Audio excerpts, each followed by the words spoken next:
ஜெபிக்கிறோம். இந்த காலை வேளையிலே ஆண்டவரே உடைய சமூகத்திலே ஆண்டவரே இந்த ஆராதனை உடைய ஒப்படுத்து ஜெபிக்கிறோம். ஆண்டவரே பரிசுத்த ஆவியானவராமே நீ முழுவதுமாய் நீ ஆளுகை செய்ய வேண்டுமா நாங்கள் ஜெபிக்கிறோம். கர்த்தாவே ஸ்தோத்திரிக்கிற ராஜா. ஆண்டவரே இந்த ஆன்லைன் மூலம் ஆண்டவரே கேட்கிற ஒவ்வொரு பிள்ளைகளோடு கர்த்தர் இடைபெறுகிறார் ராஜா. ஆண்டவரே ஸ்தோத்திரம். ஆண்டவரே பாடல் மூலம் துதியின் மூலம் கர்த்தாவே நாம மகிமைப்பட கர்த்தர் உதவி செய்ய வேண்டுமா நாங்கள் ஜெபிக்கிறோம். ஆண்டவரே உடைய வார்த்தைகளை கேட்கிற ஒவ்வொரு பிள்ளைகளோட உள்ளங்களை கர்த்தர் கிரியை செய்கிறார் ராஜா. ஆவியானுடைய கரம் கூட இருந்து நீ வழிநடத்த வேண்டுமா நாங்கள் ஜெபிக்கிறோம். பரிசுத்த ஆவியானுடைய பலன் உங்களுடைய பிள்ளைகளை ஆளுகை செய்யுங்க.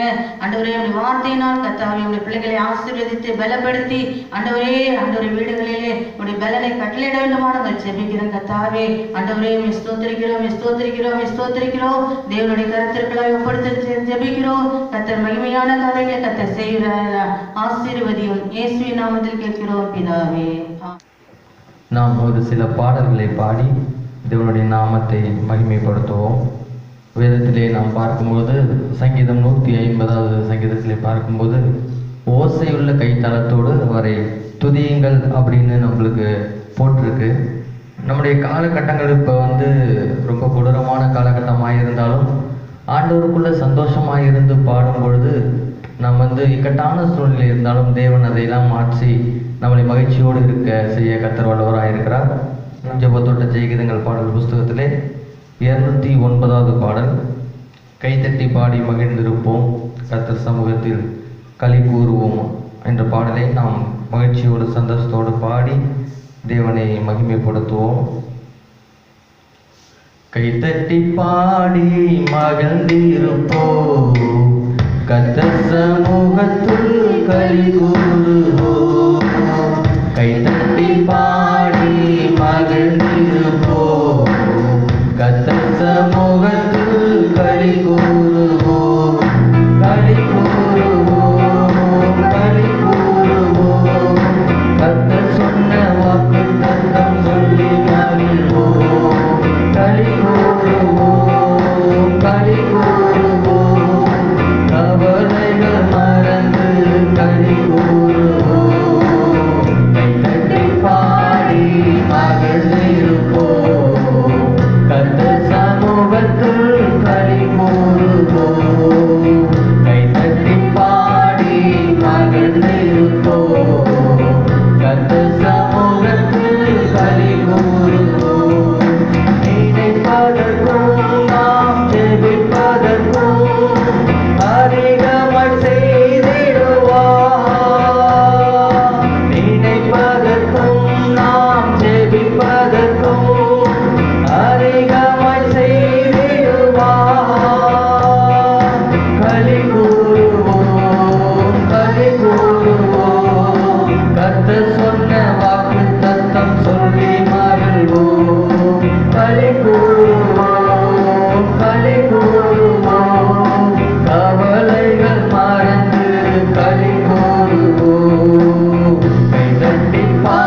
ஹல்லேலூயா. அநேக வாக்குத்தத்தங்களை தேவன் நமக்கு கொடுத்திருக்கிறார். அந்த பாடலாக தான் நம்ம இந்த இடத்துல நிறைய வாக்குத்தத்தங்கள் உள்ள பாடலாக நம்ம பாடினோம். அதில் பார்த்தோம்னா ஆபத்து காலத்தில் நோக்கி கூப்பிட்டால் அவர் நம்மை விடுவிப்பாரே அப்படின்னு சொல்லியிருக்கு. இந்த நேரம் இந்த காலம் எப்படிப்பட்ட காலம் அப்படின்னு நம்ம பார்க்க போனால் ஆபத்தின் காலத்தில் தான் நம்ம என்ன செஞ்சுட்டு இருக்கிறோம், வாழ்ந்து கொண்டு இருக்கிறோம். எங்கே பார்த்தாலும் கொரோனா கொரோனா என்ற அந்த சத்தம் மட்டும்தான் நம்ம காதில் தொலைச்சிக்கிட்டு இருக்கு. எந்த இடத்துல பார்த்தாலும் சாவு மரணம் என்று ஒவ்வொரு இடத்துலையும் நம்ம என்ன செஞ்சுட்டு இருக்கிறோம், பார்த்துட்டு இருக்கோம். இதெல்லாம் நினைக்கும் போது நம்மளுக்கு உள்ளம் சில நேரத்தில் கலங்கினாலும் ஆண்டவருடைய வாக்கு தத்தங்களை நாம் நினைக்கும் பொழுது நம்ம உள்ளம் கண்டிப்பாக என்ன செய்யும், மகிழும். ஹல்லேலூயா. நம்ம அதனால தான் தேவன் ஆபத்து காலத்துல என்னை நோக்கி கூப்பிடு, அப்பொழுது நான் உன்னை விடுவிப்பேன் அப்படின்னு நம்மளுக்கு வாக்கு தத்தத்தை சொல்லியிருக்கிறார். ஹல்லேலூயா. நம்மளுடைய வாழ்க்கையில எப்பேற்பட்ட ஆபத்தின் நேரமாக இருந்தாலும் அவரை நோக்கி பார்க்கும் பொழுது அவர் நம்மை விடுவிக்க வல்லவராய் இருக்கிறார். நம்ம ஒரு பாடலை பாடி நம் தேவனை மகிமைப்படுத்துவோம். அதே ஜெபத்தோட்ட ஜெயகீதங்கள் பாடல் புஸ்தகத்துல 418வது பாடல், ஒரு புதிய பாடல். தெரிந்தவர்கள் கைகளை தட்டி வீட்டில் இருந்தபடியே நம் உற்சாகமாக தேவனை மகிமைப்படுத்துவோம். 418வது பாடல். முன்னோர்கள் உன் மீது நம்பிக்கை வைத்தார்கள், நம்பியதால் விடுவித்தீர். ஹல்லேலூயா. இந்த பாடலை நாம் பாடி நம் தேவனை மகிமைப்படுத்துவோம்.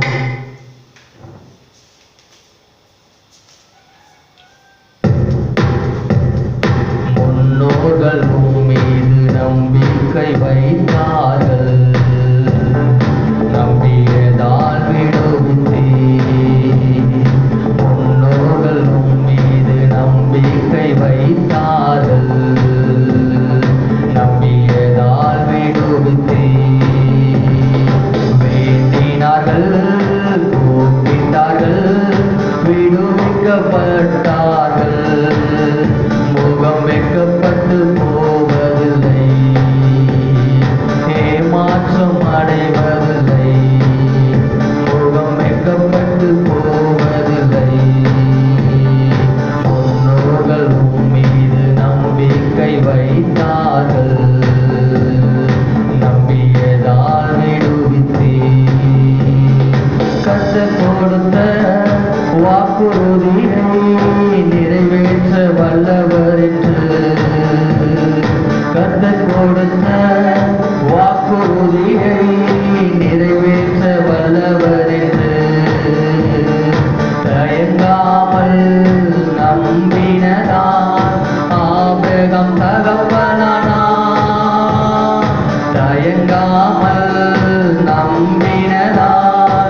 விடுவித்தீர். வேண்டினார்கள், கூப்பிட்டார்கள், விடுவிக்கப்பட்டார்கள். முகம் மீட்கப்பட்டு போவதில்லை, ஏமாற்றம் அடைவதில்லை. முகம் மீட்கப்பட்டு போவதில்லை. தேசத்துக்கு திரும்பி போடி நன்மை செய்வேன் என்று சொன்னாரே. தேசத்துக்கு திரும்பி போடி நன்மை செய்வேன் என்று சொன்னாரே. அந்த திருவார்த்தையை பிடித்துக் கொண்டு ஜேக்கப் ஜெயம் எடுத்தான். அந்த திருவார்த்தையை பிடித்துக் கொண்டு ஜேக்கப் ஜெயம் எடுத்தான். அறிக்கை செய்வோம், ஜெயம் எடுப்போம், வாக்குறுதி பிடித்துக் கொண்டு. அறிக்கை செய்வோம், ஜெயம் எடுப்போம், வாக்குறுதி பிடித்துக் கொண்டு. முன்னோர்கள் உம்மீது நம்பிக்கை வைத்தார்கள், நம்பியதால் விடுவித்தீர். முன்னோர்கள் உம்மீது நம்பிக்கை வைத்தார்கள், நம்பியதால் விடுவித்தீர்.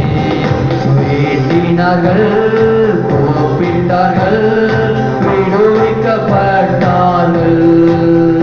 முகம் மீட்கப்பட்டு போவதில்லை, ஏமாற்றம் அடைவதில்லை. முகம் மீட்கப்பட்டு போவதில்லை. வயதான சாராளன்று கருத்தாங்க பலன் அடைந்தார். வயதான சாராளன்று கருத்தாங்க பலன் அடைந்தார். வாக்களித்தவர் நம்பத்தக்கவர் என்று உறுதியாய் நம்பியதார். வாக்களித்தவர் உண்மையுள்ளவர் என்று உறுதியாய் நம்பினதார். அறிக்கை செய்வோம், ஜெயம் எடுப்போம், வாக்குறுதி பிடித்துக் கொண்டு. அறிக்கை செய்வோம், ஜெயம் எடுப்போம், வாக்குறுதி பிடித்துக் கொண்டு. முன்னோர்கள் நம்பிக்கை வைத்தார்கள், நம்பியதால் விடுவித்தீர். முன்னோர்கள் உம்மீது நம்பிக்கை வைத்தார்கள், நம்பியதால் விடுவித்தீர். வேண்டினார்கள், கூப்பிட்டார்கள், விடுவிக்கப்பட்டார்கள். முகம் மீட்கப்பட்டு போவதில்லை. வேண்டினார்கள், கூப்பிட்டார்கள், விடுவிக்கப்பட்டார்கள். முகம் மீட்கப்பட்டு போவதில்லை, ஏமாற்றம் அடைவதில்லை. முகம் மீட்கப்பட்டு போவதில்லை. புயல் நடுவே பவுலன்று வார்த்தையால் பலன் அடைந்தார். புயல் நடுவே பவுலன்று வார்த்தையால் பலன் அடைந்தார். கர்த்தர் சொன்ன வார்த்தையினால் கரை சேர்த்தார் அனைவரை. கர்த்தர் சொன்ன வார்த்தையினால் கரை சேர்த்தார் அனைவரையும். அறிக்கை செய்வோம், ஜெயம் எடுப்போம், வாக்குறுதி பிடித்துக் கொண்டு. அறிக்கை செய்வோம், ஜெயம் எடுப்போம், வாக்குறுதி பிடித்துக் கொண்டு. முன்னோர்கள் உம்மீது நம்பிக்கை வைத்தார்கள், நம்பியதால் விடுவித்தீர்.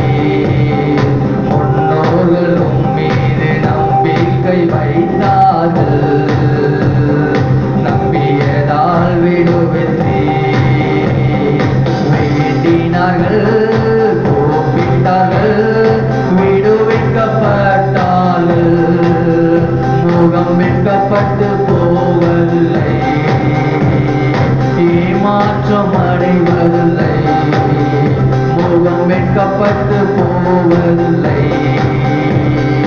ஏமாற்றம் அடைவதில்லை, முகம் வெட்கப்பட்டு போவதில்லை.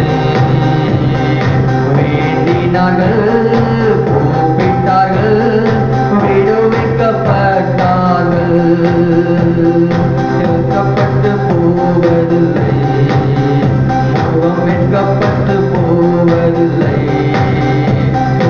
ஏமாற்றம் அடைவதில்லை, ஏமாற்றம் அடைவதில்லை. அல்லேலூயா. நம் யாவரும் இருந்த நேரத்தில் இருந்தபடியே வீட்டில் இருந்தபடியே நம் யாவரும் முழங்கால் படியிட்டு கொஞ்ச நேரம் நம் ஆண்டவரை ஆராதிக்க போகிறோம். அல்லேலூயா. இது ஆண்டவரை ஆராதிக்கிற நேரம். அல்லேலூயா. ஸ்தோத்திரம், ஸ்தோத்திரம், ஸ்தோத்திரம், ஸ்தோத்திரம், ஸ்தோத்திரம். ஆண்டவரே, எத்தனையோ பேருக்கு இந்த ஸ்லாக்கியம் கூட கிடைக்காமல் ஏதோ ஒரு வேலையில் இருந்து கொண்டிருக்கிறார்கள். நோயின் படுக்கையினால் ஆஸ்பத்திரியில் இருந்து கொண்டிருக்கிறார். ஆனாலும் உங்களுக்கும் எனக்கும் தேவன் இந்த மிகப்பெரிய ஸ்லாக்கியத்தை தந்து தேவன் இந்த நேரத்தில் நாம் அவரை நோக்கி பார்க்கும்படியாக ஒரு பெரிய ஸ்லாக்கியத்தை ஏற்படுத்தி தந்திருக்கிறார். ஹல்லேலூயா, ஹல்லேலூயா, ஹல்லேலூயா. இந்த ஸ்லாக்கியத்தை நாம் பயன்படுத்தி கொண்டவரை நாம் கொஞ்ச நேரம் ஆராதிப்போம். ஆண்டவரே, எங்களுக்கு இந்த ஸ்லாக்கியத்தை தந்த தெய்வருக்காக நாங்கள் உமக்கு நன்றி செலுத்துகிறோம். ஆண்டவரே, எத்தனையோ பேர் ஆண்டவரே கவலைக்கிடமான சூழ்நிலையில் இருக்கிறார்கள். ஆண்டவரே, நாங்கள் ஆண்டவரை போன வாரத்திலே கண்டவர்கள் இந்த வாரத்தை எங்களால் பார்க்க முடியாத நிலை இருந்து கொண்டிருக்கிறது. ஆண்டவரே, ஆனாலும் எங்களை நீ சந்தோஷத்தோடு துதிக்க வைத்த தயவிற்காக நாங்கள் உமக்கு நன்றி செலுத்துகிறோம். ஆண்டவரே, உம்மை புகழும்படியாக ஏற்படுத்தி கொண்டிருந்த தயவிற்காக நாங்கள் உமக்கு நன்றி செலுத்துகிறோம். ஆண்டவரே, இந்த நேரத்தை எங்களுக்கு தந்த தயவிற்காக நாங்கள் உமக்கு நன்றி செலுத்துகிறோம். ஆண்டவரே, ஹல்லேலூயா, ஹல்லேலூயா, ஹல்லேலூயா, ஹல்லேலூயா, ஹல்லேலூயா, ஹல்லேலூயா. ஆண்டவரை நோக்கி நம்ம கொஞ்ச நேரம் ஜெபிக்கலாம். ஹல்லேலூயா, ஹல்லேலூயா, ஹல்லேலூயா, ஹல்லேலூயா. எபினேசரா இருந்து, எல்ரோயா இருந்து, யெகோவா ராஃபாவா இருந்து, இந்த நேரத்திலே நம்மை ஆண்டவர் துதிக்க வைத்திருக்கிறாரே. எவ்வளவு பெரிய பாக்கியம் நமக்கு. ஹல்லேலூயா, ஹல்லேலூயா, ஹல்லேலூயா, ஹல்லேலூயா. கோடி கோடியாய் பணம் இருப்பவர்கள் கூட நிம்மதியாய் இருக்க முடியாத இந்த நாட்களிலும் கூட நம்மை ஆண்டவர் நினைத்தரிலே சந்தோஷத்தோடு நம்மை துதிக்க வைத்திருக்கிறாரே. ஹல்லேலூயா. அவரை நன்றி சொல்லாமல் நம்ம இருக்கவே முடியாது. அவருக்கு நன்றி சொல்லுவோம். ஹல்லேலூயா. உமக்கு நன்றி அப்பா, உமக்கு நன்றி அப்பா. எங்களுக்கு இந்த நேரத்தை நீ தந்த தயவிற்காக நாங்கள் உமக்கு நன்றி செலுத்துகிறோம். ஆண்டவரே, ஹல்லேலூயா, ஹல்லேலூயா, ஹல்லேலூயா, ஹல்லேலூயா, ஹல்லேலூயா. இதுவரை உதவினவரே நாங்கள் உமக்கு நன்றி செலுத்துகிறோம். ஆண்டவரே, இதுவரை உதவினவரே நாங்கள் உமக்கு நன்றி செலுத்துகிறோம். ஆண்டவரே, மட்டும் காத்தவரே நாங்கள் உமக்கு நன்றி செலுத்துகிறோம். ஆண்டவரே, ஹல்லேலூயா, ஹல்லேலூயா, ஹல்லேலூயா, ஹல்லேலூயா, ஹல்லேலூயா, ஹல்லேலூயா. உமக்கு நன்றி செலுத்துகிறோம் அப்பா, உமக்கு நன்றி செலுத்துகிறோம். ஹல்லேலூயா. எபினேசர் நீதானையா, இதுவரை உதவினீரே. எபினேசர் நீதானையா, இதுவரை உதவினீரே. எல்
ஹல்லேலூயா.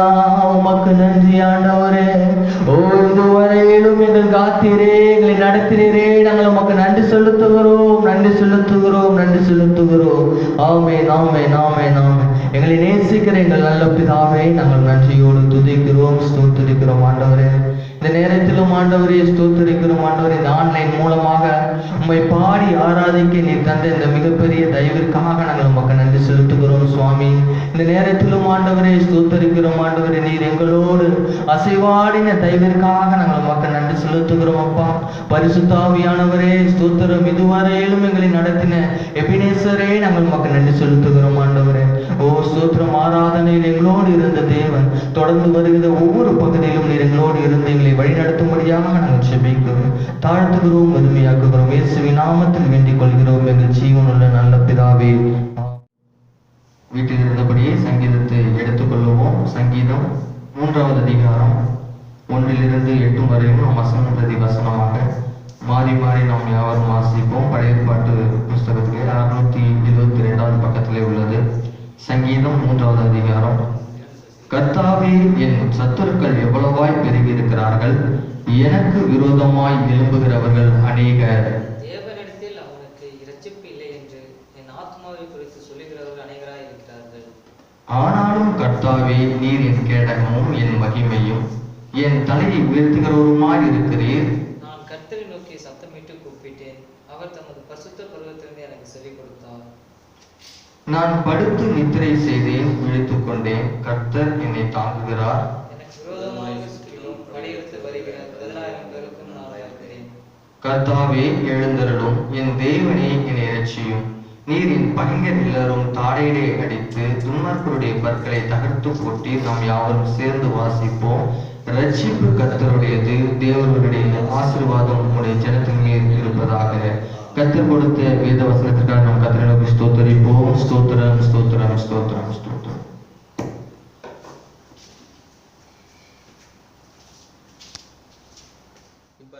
கர்த்தருடைய பரிசுத்த நாமத்திற்கு மகிமை உண்டாவதாக.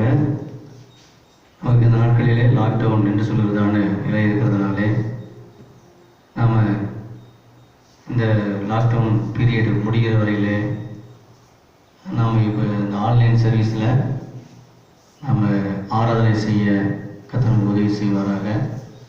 கர்த்தருடைய பிள்ளைகள் தன்னுடைய வீடுகளிலே நம்முடைய செல்போனிலே வருகிறதான ஆராதனைகளை நீங்கள் பார்த்து சபையிலே நாம் எப்படி நாம் பயபக்தியோடு நாம் இருக்கிறோமோ அதே போல கர்த்தராகிய தேவன் நம்முடைய வீடுகளிலேயும் இருக்கிறார் என்றதான பயத்தோடு பக்தியோடு நீங்கள் ஞாயிற்றுக்கிழமை காலை நீங்கள் 9 மணிக்கோ அல்லது 10 மணிக்கோ நீங்கள் தேவனுடைய ஆராதனையிலே நீங்கள் அமர்ந்து கர்த்தரை பாடி துதித்து ஆராதித்து அவருடைய வார்த்தையை கேட்டு தேவ சமூகத்தில் நீங்கள் பலனை அடையுங்கள். கர்த்தர் உங்களை ஆசீர்வதிப்பாராக. தொடர்ந்து இந்த விதமான இந்த லாக்டவுன் காரியங்கள் சீக்கிரம் முடிந்து நம் சபையில் கூடி ஒருமித்து ஆராதிப்பதற்காக நீங்கள் ஜெபித்துக் கொள்ளுங்கள். கர்த்தர் உங்களை ஆசீர்வதிப்பாராக. நாம் செய்திக்கு நேராக கடந்து செல்ல போகிறோம். அதனாலே கூட கர்த்தர் நம்மோடு பேசுவதற்காக 1 சாமுவேல் புஸ்தகம் 3ஆம் அதிகாரம் 4 நாம் அவனுடைய வார்த்தையை நாம் கேட்க போகிறோம். விசேஷமாக தேவனுடைய சத்தத்தை கேட்கிறதான அனுபவம் உடையவர்களாக தேவனுடைய பிள்ளைகள் இருக்க வேண்டும். ஆகவே தேவ சத்தத்தை கேட்பது எப்படி என்றதான தலைப்பிலே இன்றைக்கு நாம் கர்த்தருடைய வார்த்தையை நாம் கேட்கப் போகின்றோம். சாமுவேலின் புஸ்தகத்திலே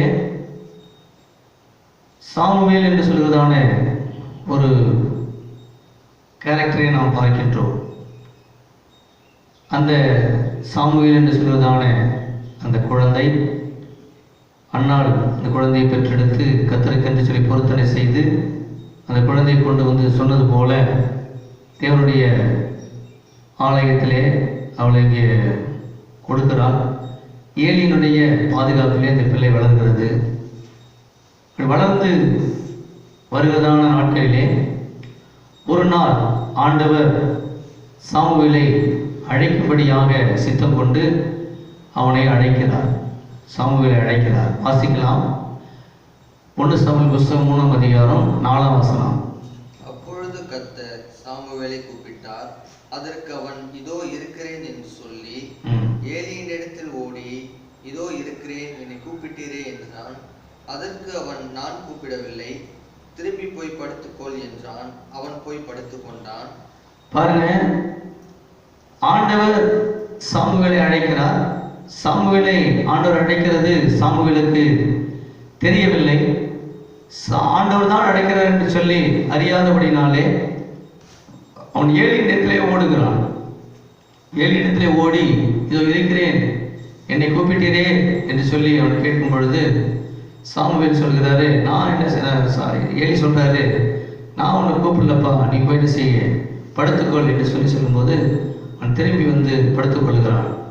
ஆண்டவர் மறுபடியும் சாமுவேலை கூப்பிடுகிறார். 6வது அதிகாரத்திலே வசனத்திலே மறுபடியும் சாமுவேலை கூப்பிடுகிறார். அப்பொழுது சாமுவேல் தேவனுடைய சத்தம் என்று அறியாதவனாக திரும்ப இடத்திலே ஓடி போய், நான் இதோ என்னை கூப்பிட்டேனே என்றான். அதற்கு அவன், என் மகனே, நான் உன்னை கூப்பிடவில்லை, திரும்பி போய் படுத்துக்கொள் என்று சொல்லுகிறதாக நாம் இங்கே பார்க்கின்றோம். அப்படியாக இந்த நிலையிலே ஆண்டவர் அழைக்கிறதான கூப்பிடுகிறதான சத்தத்தை கேட்பதற்கு உரியதான வயது உடையவனாக அவன் இருந்தான். அவன் ஆனாலும் கர்த்தருடைய சத்தம் இன்னது என்று சொல்லி அறியாதவனாக இருந்தான். அவன் தேவனுடைய சமூகத்துக்கு எப்பொழுது அவன் கொண்டு வந்து விடப்பட்டான் என்று சொன்னால், அவன் சிறு குழந்தையாக இருக்கும் பொழுதிலிருந்து தேவனுடைய ஆலயத்தில் இருக்கிறான். ஒரு நல்ல ஒரு ஊழியக்காரனுடைய கரத்திலே வளர்ந்து கொண்டிருக்கிறான். சாமுவேல் எப்பொழுது தேவனுடைய ஆலயத்துக்கு வந்தான் என்று சொன்னால், வாசிக்கலாம், 7வது வசனத்தை வாசிக்கலாம். சாமுவேல் கர்த்தரை இன்னும் அறியாதிருந்தான். கர்த்தருடைய வார்த்தை அவனுக்கு இன்னும் வெளிப்படவில்லை. சாமுவேல் கர்த்தரை இன்னும் அறியாதவனாக இருந்தான். கர்த்தருடைய வார்த்தை அவனுக்கு வெளிப்படாமல் இருந்தது. இந்த கர்த்தருடைய வார்த்தையை அவன் இன்னும் சரியாக நிதானிக்கக்கூடிய அளவுக்கு அவனிடத்திலே தேவனுடைய வார்த்தையை நிதானிக்கக்கூடிய அளவுக்கு அவனுக்கு ஞானம் பெற்றவனாக இல்லாதிருந்தான். ஆகவே அவன் இன்னும் தேவனை அறியாதவனாக இருந்தான் என்று சொல்லி பார்க்கிறான். ஆனால் அவன் எங்க இருக்கான்? தேவனுடைய ஆலயத்தில் இருக்கிறான், ஏலியினுடைய வளர்ப்பில் இருக்கிறான், தேவனுடைய சமூகத்தில் இருக்கிறான். அவன் எப்பொழுது தேவனுடைய ஆலயத்துக்கு கொண்டு வரப்பட்டான 1 சாமுவேல் புஸ்தகத்தில் 24வது 1 சாமுவேல் புஸ்தகம் 1ஆம் அதிகாரம் 24வது வசனத்தை வாசிங்க. 24. அவள் அவனை பால் மறக்க பண்ணின பின்பு, அவள் அவனை பால் மறக்க பண்ணின பின்பு 3 காளைகளையும் 3 மரக்கால் மாவையும் ஒரு துருத்தி திராட்சை ரசத்தையும் எடுத்துக்கொண்டு அவனையும் கூட்டிக் கொண்டு சீலோவில் இருக்கிற கர்த்தருடைய ஆலயத்துக்கு போனால் பிள்ளை இன்னும் குழந்தையா இருந்தது. அவன் பால் மறந்த பிறகு, பால் மறக்க பண்ணிவிட்டு அந்த குழந்தையை கொண்டு வந்து தேவனுடைய ஆலயத்திலே விட்டு அவள் கடந்து போனான். அந்த குழந்தை குழந்தையாகவே இருந்தது. அப்ப குழந்தையாக இருந்த நாட்களிலே தேவனுடைய ஆலயத்துக்கு கொண்டு வரப்பட்டவன் இன்றைக்கு தேவனுடைய சத்தத்தை கேட்கக்கூடிய அளவுக்கு அவனுடைய வளர்ச்சி இருந்த போதும் கூட அவன் இன்னும் குழந்தையின் சத்தத்தை கேட்க, ஆணுடைய சத்தத்தை கேட்கக்கூடாதபடிக்கு அவன் கேட்கக்கூடாதவனாக இருந்தான் என்று சொல்லி பார்க்கிறோம். அவன் இப்ப எப்படிப்பட்ட ஒரு மனிதனாக இருக்கிறான் என்று சொல்லி பார்த்தா, அவனை வாசிக்கலாம் 2வது அதிகாரத்தில், சாமுவேல் புஸ்தகம் 2வது அதிகாரத்தில் 26ஆம் வசனத்தை வாசிங்க. சாமுவேல் என்னும் பிள்ளையாண்டானோ பெரியவனாக வளர்ந்து கர்த்தருக்கும் மனுஷருக்கும் பிரியமாக நடந்து கொண்டான். இவன் இப்போ குழந்தையா கொண்டு வந்து விடப்பட்டான். குழந்தையாக பால் மறந்த போது குழந்தையாக கொண்டு வந்து தன் தாயினாலே விடப்பட்டான். குழந்தையாகவே இருந்தான். பிறகு வளர்ந்தான். ஆண்டவர் பேசுகிற நாட்களிலே அவன் குழந்தையாக இருக்கவில்லை. அவன் எப்படிப்பட்டவனாக இருந்தான்? சாமுவேல் என்னும் பிள்ளையாண்டானோ பெரியவனாக வளர்ந்து கர்த்தருக்கும் மனுஷனுக்கும் பிரியமாய் நடந்து கொண்டான் என்று சொல்லி, அப்படியாக கர்த்தருக்கும் மனுஷனுக்கும் பிரியமாய் நடந்து கொள்ளக்கூடிய அளவுக்கு அவனுடைய வளர்ச்சி, அவன் பெரியவனாக வளர்ந்தான் என்று சொல்லி பார்க்கிறோம். அந்த நிலையில தான் பெரியவனாக வளர்ந்த பிறகுதான் ஆண்டவர் அவனோடு பேச ஆரம்பிக்கிறார். ஆனால் ஆண்டவர் அவனை அழைக்கும் போது இது ஆண்டவருடைய சத்தம் என்று சொல்லி அவன் அறியாதவனாய் இருந்தான். தேவ சத்தத்தை ஏலியின் சத்தமாக எண்ணினான். 3 முறை ஏலியிடத்திலே ஓடினான். 3வது முறை தான் ஏலி அவனிடத்திலே காரியத்தை சொன்னார். என்ன சொன்னார்? 8வது வசனத்தை வாசிங்க. 3:8 வாசிங்க. கர்த்தர் மறுபடியும் 3ஆம் விசை சாமுவேலே என்று கூப்பிட்டார். அவன் எழுந்திருந்து ஏலியிடத்தில் போய், இதோ இருக்கிறேன், என்னை கூப்பிட்டீரே என்றான். அப்பொழுது கர்த்தர் பிள்ளையாண்டானை கூப்பிடுகிறார் என்று ஏலி அறிந்து சாமுவேலை நோக்கி, நீ போய் படுத்துக்கொள், உன்னை கூப்பிட்டால் அப்பொழுது நீ கர்த்தாவே சொல்லும், அடியேன் கேட்கிறேன் என்று சொல் என்றான். இப்போதான் சொல்லி கொடுக்கிறார். அப்போ பெரிய மனுஷனாதான் இருக்கிறான், வளர்ந்துட்டான், வாலிபன் ஆயிட்டான். வாலிபனான பிறகு ஒரு நல்ல ஒரு ஊழியக்காரனுடைய கையில் இருக்கிறான், தேவனுடைய சமூகத்தில் இருக்கிறான், தேவனுடைய ஆலயத்தில் இருக்கிறான், தேவனுக்கு பணி செய்கிறான், தேவனுக்கு பிரியமா நடக்கிறான், மனுஷனுக்கு பிரியமா நடக்கிறான். ஆனாலும் கூட தேவனுடைய சத்தம் என்னதுன்னு சொல்லி அறியாத நிலையிலே அவன் இன்னும் இருந்து கொண்டிருக்கிறதுனாலே ஏலி தேவனுடைய சத்தத்தை ஏலியின் சத்தமாக எண்ணி ஏலியிடத்திலே போகும்போது ஏலி அவனிடத்திலே சொல்லுகிறார், நீ போய் என்ன செய், உன்னை ஆண்டவர் உன்னை அழைக்கிறார், ஆகவே உன்னை இனி கூப்பிட்டால் நீ போய் என்ன செய்ய, இதோ இருக்கிறேன் என்று சொல்லி நீ தேவனிடத்திலே சொல்லி என்று சொல்லுறது நம்ம கேட்பார். கர்த்தாவே சொல்லும், அடியே கேட்கிறேன் என்று சொல்லி அவர் சொல்லிக் கொடுக்கிறார். சொல்லிக் கொடுத்த பிறகு அப்படியே அவன் தேவனுடைய சமூகத்திலே ஆண்டவர் 4வது முறையாக கூப்பிடும் பொழுது அவன் அப்படியாக சொல்லும், ஆண்டவரே அடியேன் கேட்கிறேன் என்று சொல்லி தேவனுடைய சத்தத்தை கேட்கிறவனாக தன்னை ஒப்பு கொடுத்தான் என்று சொல்லி பார்க்கிறோம். இது இப்படிப்பட்டதான காரியங்களை அவன் அறியாத இருந்ததை போல இன்றைக்கும் தேவனுடைய சபையிலே நாம் சிலரை நாம் பார்க்க முடிகிறது. இது எதை காண்பிக்கிறது என்று சொன்னால், இன்றைக்கு திருச்சபைகளிலே ரட்சிக்கப்பட்டதான கர்த்தருடைய பிள்ளைகளுடைய ஆவிக்குரிய நிலையை நாம் பார்க்கும் பொழுது ரட்சிக்கப்பட்டு 5 வருடம் ஆகிறது, 10 வருடம் ஆகிறது, 15 வருடங்கள் ஆகிறது என்று சொல்லி சொன்னாலும், இது 15 வருடங்கள் சபையில விசுவாசியாக இருந்தாலும், செய்திகளை கேட்டிருந்தாலும், ஞானஸ்தானம் பெற்றிருந்தாலும், பரிசுத்தருடைய அபிஷேகத்தை பெற்றிருக்கிறேன் என்று சொல்லியிருந்தாலும், திருவிருந்து பந்தியிலே பங்கு பெற்றுக்கொண்டு திருவிருந்து எடுத்து கர்த்தருடைய பந்தியிலே பங்கு பெறுகிறவர்களாக இருந்தாலும், இன்னும் தேவன் பேசுகிறதை அறியாதவர்களாக சிலர் சபைகளிலே இருக்கிறார்கள் என்பதை இந்த சம்பவம் நமக்கு வெளிப்படுத்தி காண்பிக்கிறது. ஆகவே எப்படி ஏலியிடத்திலே வளர்ந்ததான தேவனுடைய ஆலயத்திலே வளர்ந்ததான சாமுவேல் எப்படி தேவனுடைய சத்தத்தை ஏலியின் சத்தமாக எண்ணி ஏலியிடத்திலே ஓடி போய் கேட்டானோ, அதே போல இன்றைக்கும் தேவனுடைய சபையிலே, ஆவிக்குரிய சபையிலே, இன்றைக்கும் திருச்சபைகளிலே வருஷக்கணக்காக விசுவாசிகளாக இருக்கிறதான தேவனுடைய பிள்ளைகள் இன்றைக்கும் தேவன் தான் பேசுகிறாரா அல்லது வேறு சத்தமா, அல்லது இது பேசுகிறது ஆண்டவர் எனக்கு தான் பேசுகிறாரா அல்லது வேறு யாருக்காவது பேசியிருக்கிறாரா என்று சொல்லி அப்படியாக தேவ சத்தத்தை அறியாதவர்களாக இருக்கிறார்கள். ஆவிக்குரிய வாழ்க்கையில் வளர்ச்சி இல்லாத தன்மை உடையவர்களாக இருக்கிறார்கள் என்பதை இது காண்பிக்கிறது. தேவனுடைய சத்தத்தை கேட்க முடியாதவர்களை இருக்கிறார்கள் என்று சொன்னால் அவர்கள் ஆவிக்குரிய வளர்ச்சியிலே அவர்கள் எப்படி இருக்கிறாங்கன்னா அவர்கள் குன்றி போய் இருக்கிறார்கள் என்று சொல்லிதான் நாம் சொல்ல வேண்டும். ஆகவே ஆவிக்குரிய வாழ்விலே வளர்ச்சி என்பது ஒரு குறிப்பிட்ட காலங்கள் மாத்திரம் வளர்ந்து பிறகு அதிலே நாம் திருப்தி அடைவது இல்லை. ஆனால் கர்த்தருடைய வருகை பரியந்தம், நம்முடைய மரணம் பரியந்தம் ஆவிக்குரிய வாழ்க்கையிலே கர்த்தருடைய பிள்ளைகள் வளர்ந்து கொண்டே இருக்க வேண்டும். வளர்ச்சி என்பது ஒரு முடிவற்றது. ஆவிக்குரிய வளர்ச்சி என்பது ஒரு முடிவற்றது. கர்த்தருடைய சமூகத்தில் கடந்து போகும் வரையிலே நாம் கர்த்தருக்காக பிரயாசம் எடுக்க வேண்டும். பரிசுத்தத்தை பெற்றுக்கொள்ள வேண்டும். நீதியின் மேல் நீதி உள்ளவர்களாக நாம் வாழ வேண்டும். விசுவாசத்தின் மேல் விசுவாசத்தை நாம் பெற்றுள்ளதாக இருக்க வேண்டும். உண்மையின் மேல் உண்மை உள்ளவர்களாக நாம் இருக்க வேண்டும். சுவிசேஷத்தை நாம் கர்த்தருக்காக நாம் அறிவிக்க வேண்டும். ஆத்தும ஆதாயம் செய்ய வேண்டும்.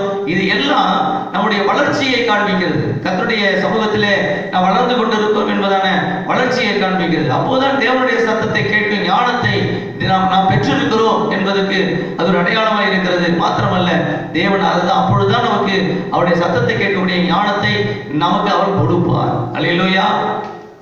ஆகவே தேவ சத்தத்தை கேட்கக்கூடியவர்களாக தேவனுடைய பிள்ளைகள் சபையில் இருக்க வேண்டும். தேவ சத்தத்தை கேட்பதற்கு ஆயத்தமாக இருக்க வேண்டும்.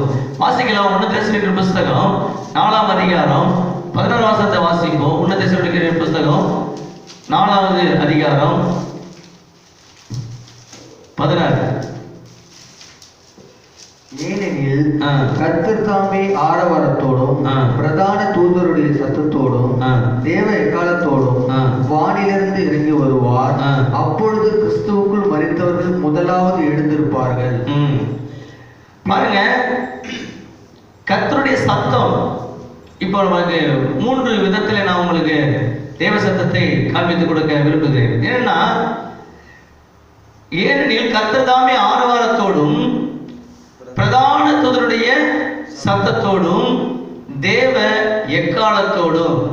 இப்போ தேவன் இந்த பூமிக்கு வரும் பொழுது இவ்விதமான சத்தத்தை உடையவராக தேவன் பூமிக்கு இறங்கி வருவார் என்று வேதம் சொல்கிறது.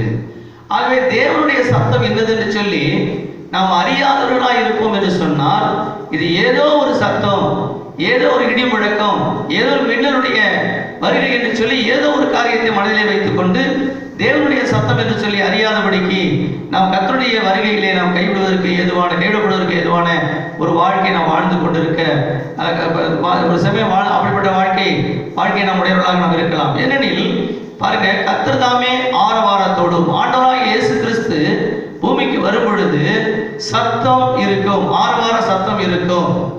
அதை கேட்கிறதான செவி உடையவர்களாக கர்த்தருடைய பிள்ளைகள் இருக்க வேண்டும். ஆரவாரத்தோடும் பிரதான தூதனுடைய சத்தத்தோடும், பிரதான தூதனுடைய சத்தம் இருக்கும், தேவனுடைய சத்தம் இருக்கும். ஆகவே தேவ எக்காலம், தேவனுடைய எக்காலம் என்று சொல்லக்கூடிய அளவுக்கு ஒரு பெரிய எக்கால சத்தம் வானத்திலிருந்து கேட்கும். அப்பொழுது வானத்திலிருந்து ஆண்டவராகிய இயேசு கிறிஸ்து இறங்கி வருவார் என்று சொல்லி பார்க்கிறோம். இப்ப கிறிஸ்துக்குள் மரித்தவர் முதலாக எழுந்திருப்பார், பெண்கள் உயிரோடு நாமும் நாம் எடுத்துக்கொள்ளப்படுவோம் என்று சொல்லி நாம் பார்க்கிறோம். ஆக நாம் சத்தத்தை கேட்கிறவர்களாக, தேவனுடைய சத்தத்தை கேட்கக்கூடிய செவித்தினம் உள்ளவர்களாக நாம் எப்பொழுதும் இருக்க வேண்டும். ஆகவே தேவனுடைய சத்தத்தை நாம் கேட்பதற்கு நாம் எப்போதும் ஆயத்தமாக இருக்கிறவர்களுக்கு தான் இந்த சத்தம் நமக்கு வெளிப்படும் என்பதை நாம் அறிந்து கொள்ள வேண்டும். ஆகவே தேவன் வரும்போது சத்தம் கேட்கும், ஆரவார சத்தம் கேட்கும், பிரதானத்தினுடைய சத்தம் கேட்கும், தேவ எக்காலத்தினுடைய சத்தம் கேட்கும். இந்த சத்தமெல்லாம் நம்முடைய செவிக்கு வருவதற்காக நாம் என்ன செய்யணும்னா, ஒவ்வொரு நாளும் ஆண்டுடைய சமூகத்திலே, ஆண்டவரே நீங்க எனக்காக என்னோடு பேசுகிற காரியம் என்ன என்று சொல்லி அதற்காக காத்திருக்கிறவர்களாக நாம் இருக்க வேண்டும். காத்திருக்கும் போது தான் கர்த்தருடைய சத்தம் நம்முடைய செவியிலே வந்து கேட்கும். நாம் தேவ சித்தம் செய்கிறவர்களாக நாம் மாற முடியும். அல்லேலூயா. சாமுவேலுக்கு தேவ சத்தம் கேட்டது, ஆனால் அது தேவ சத்தம் என்று சொல்லி அவன் அறியாது இருந்தான். கர்த்தருடைய மனுஷனாகிய சாமுவேலை ஆண்டவர் நேசித்தார். ஆகவே சாமுவேலோடு ஆண்டவர் பேசும்படியாக சாமுவேலுக்கு தேவனுடைய சத்தம் கேட்டது. ஆனால் சாமுவேலோ அது தேவ சத்தம் என்று சொல்லி அறியாதவனாக இருந்தான். அவன் ஏழு இடத்திலே ஓடி போய் என்னை கூப்பிட்டீரே என்று சொல்லி கேட்டான் என்று சொல்லி பார்க்கிறோம். ஆகவே அவன் தேவனுடைய ஆலயத்திலே வளர்ந்தாலும், தேவனுடைய ஒரு ஊழியக்காரனுடைய கையிலே அவன் இருந்தாலும், அவனுடைய தனிப்பட்ட நிலையிலே தேவனை அறிகிறதான அந்த தேவனுக்கும் தனக்குமான இருக்கிறதான தொடர்பை அவன் உறுதிப்படுத்திக் கொள்ளாதவனாக இருந்ததனாலே அவன் ஏலியோடு பேசி ஏலி சொன்ன வார்த்தைக்கு செவி கொடுத்து அதையே நிறைவேற்றி கொண்டிருந்ததனாலே தேவனோடு தன் தனிப்பட்ட உறவு தேவனுக்கும் தனக்குமான ஒரு தனிப்பட்ட உறவை அவன் உண்டாக்கி கொள்ளாமல் இருந்ததனாலே தேவனுடைய சத்தத்தை ஏலியுடைய சத்தமாக எண்ணி அவன் ஓடி போய் எழுதிலே பேசுகிறான் என்று சொல்லி பார்க்கிறோம். தேவனுடைய பிள்ளைகளாக இருக்கிற நமக்கு ஒரு தேவனுக்கு நமக்குமான ஒரு உறவு நிச்சயமாக வேணும். அந்த உறவு எப்படிப்பட்ட உறவா இருக்கணும்னா, நமக்கும் தேவனுக்கும் மட்டும் தெரிந்ததான ஒரு தனிப்பட்டதான ஒரு உறவாக இருக்க வேண்டும். தேவன் நம்மோடு பேசுவதற்கு அவர் ஆயத்தமாக இருக்கிறார், நாம் அவரோடு பேசுவதற்கு நாம் ஆயத்தமாக இருக்கிறோம் என்பதை காண்பிப்பதற்கான அந்த தனிப்பட்ட ஒரு அந்தரங்க உறவு, தேவனுக்கும் நமக்குமான ஒரு தனிப்பட்ட உறவு, அது எப்போது இருக்கணும்? எப்போதும் நம்முடைய உள்ளத்துக்குள்ளே ஆண்டுடைய ஆவியானவர் பேசுகிறதை நாம் கேட்கிறவர்களாக இருக்க வேண்டும். நாம் தேவனோடு நாம் தொடர்புடையவர்களாக இருக்க வேண்டும். அப்படி தொடர்புடையவர்களாக இருக்கும்போது கர்த்தருடைய சத்தம் நம்முடைய செவியிலே கேட்பது தவறாதபடி நாம் கேட்பதற்கு கர்த்தர் உதவி செய்வார். அல்லேலூயா. மணவாளனாகிய இயேசு கிறிஸ்து சத்தத்தை நாம அறிகிறதான மணவாட்டியாக நாம் இருக்க வேண்டும். மணவாளனாகிய இயேசு கிறிஸ்து மணவாட்டியாகிய சபையை எடுத்துக்கொள்வதற்கு அவர் வருவார். வரும்போது மணவாளனுடைய சத்தத்தை கேட்கக்கூடிய மணவாட்டி என்றதான அந்த நிலையிலே நாம் எப்பொழுதும் ஆயத்தமாக இருக்க வேண்டும். அல்லேலூயா. ஆகவே இந்த சில கர்த்தருடைய பிள்ளைகளுடைய காரியம் எப்படி இருக்கிறது என்று சொன்னால், நம்ம தேவனுடைய பிள்ளைகள் என்று சொல்லிக் கொள்ளுகிறோம், விசுவாசிகள் என்று சொல்லிக் கொள்ளுகிறோம். எதன் அடிப்படையில் சொல்லிக் கொள்கிறோம்? ஞாயிற்றுக்கிழமை நாம் சபைக்கு போகிறோம். ஞாயிற்றுக்கிழமை சபைக்கு வருவதும் வீட்டுக்கு போவதுமாக இருந்தால் அது தேவனுடைய சமூகத்திலே ஒரு வளர்ச்சியை கொடுத்து விட்டது என்று சொல்லி நாம எண்ணிக்கொள்ள முடியாது. தேவனுடைய சபைக்கு வருவதும் போவதுமாக இருப்பது மாத்திரம் ஒரு மனுஷனுடைய ஆவிக்குரிய வாழ்க்கை வளர்ந்து விட்டது என்று சொல்லி எண்ணிவிட முடியாது. ஆனால் தேவனுக்கு நமக்குமான தனிப்பட்ட உறவு எப்படி இருக்கிறது என்று சொல்லி பார்க்க வேண்டும். ஆகவே தேவன் என்னிடத்தில் என்ன பேசினார்? நான் தேவனுடைய சபைக்கு நான் போகிறேன். தேவனுடைய சபையிலே கர்த்தருடைய ஆவியானவர் இடைப்படுகிறார். தேவனுடைய சபையிலே தேவனுடைய வார்த்தைகள் நமக்கு வெளிப்படுகிறது. நமக்கு ஆராதனை நடக்கிறது. ஆராதனையிலே ஆண்டவர் பேசுகிறார். பாடல் பாடுகிறோம், ஆண்டவர் பேசுகிறார். ஆனால் இந்த சூழ்நிலைகளிலே ஆண்டவர் என்னிடம் என்ன பேசுகிறார்? என்னிடத்தில் என்ன பேசுகிறார்? என்னிடத்திலே பேசுகிற வார்த்தைகளிலே எனக்காக பேசுகிற வார்த்தைகள் என்னவா இருக்கிறது என்று சொல்லி கர்த்தருடைய பிள்ளைகள் சரியாக தேவனுடைய சத்தத்தை கேட்டு நாம் தேவனுடைய சமூகத்திலே அமர்ந்திருந்து நாம் அதை சரியாக யோசித்து தேவனிடத்தில் நாம் அதை பெற்றுக்கொள்வோம் என்று சொன்னால் நிச்சயமாக நம்முடைய வாழ்க்கையிலே நாம் ஆவிக்குரிய ஆவிக்குரிய நாம் வளர்ச்சி அடைகிறோம் என்பதை நாம் உறுதிப்படுத்திக் கொள்ள முடியும். உங்களிடத்திலே ஆண்டவர் சில காரியங்களை பேசுவார். உங்களிடத்திலே பேசுகிறதான வார்த்தைகளை நாம் மற்றவர்களுக்கு சொல்ல வேண்டும். உங்களிடத்திலே பேசுகிறதான வார்த்தைகளை நீ மற்றவர்களுக்கு சொல்ல வேண்டும். உங்களுக்காக சில வார்த்தைகளை ஆண்டவர் பேசுவார்.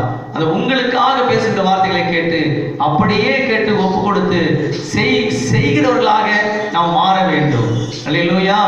ஆகவே நமக்காக பேசுகிற வார்த்தை நம்மிடத்திலே பேசுகிற வார்த்தை. ஆகவே நம்மிடத்திலே பேசுகிற வார்த்தை மற்றவருக்கு பிரயோஜனம் உண்டாகத்தக்கதாக பேசுகிறார்.